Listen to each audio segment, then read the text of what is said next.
First up, we are learning more about a shooting that happened near a neighborhood park in northeast Columbus, where Columbus police were responding to the 3500 block of Watt Road after multiple shots were fired. One juvenile was shot and taken to the hospital. She is expected to be okay. There were more than a dozen 911 calls made throughout the night, including before the shots were fired. Here's part of one of those calls.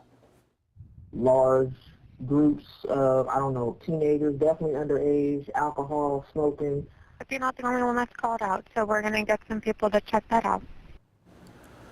And a little over an hour later, shots were fired there. 10 TV's Libby Cathy spoke to residents in that neighborhood. Libby. Jeff, here's that police report detailing everything that happened. Now, neighbors tell me they are praying for that injured teen and just shaken up at this whole ordeal. And probably about 8:15, I started hearing the gunshots. And it sounded like the finale at fireworks.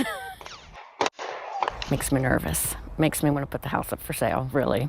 After Thursday night, Maria Liston is considering moving. And I got hit up there, and that came through the bedroom wall, through the hallway, and into the bathroom.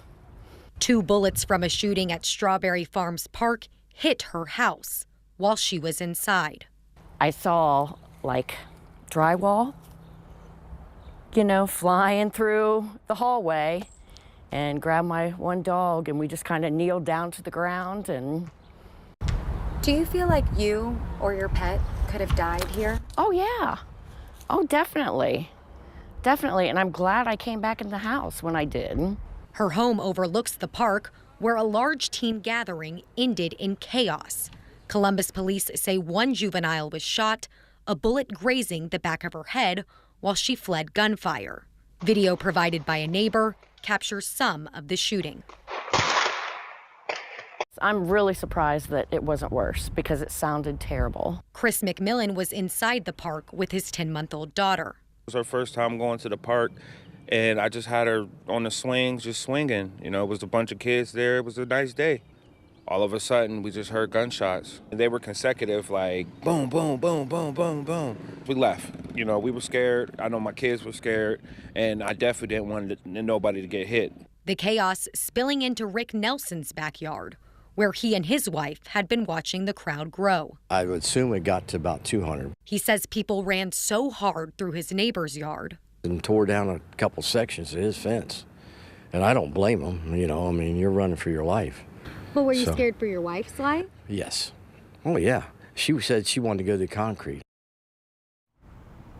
And I reached back out to Columbus police for any updates on their ongoing investigation. At this hour, no arrests have been announced, but neighbors tell me they want to see ramped up patrols in the area and permits required for large gatherings. Reporting live outside Columbus Police Headquarters, Libby Cathy, 10 TV News.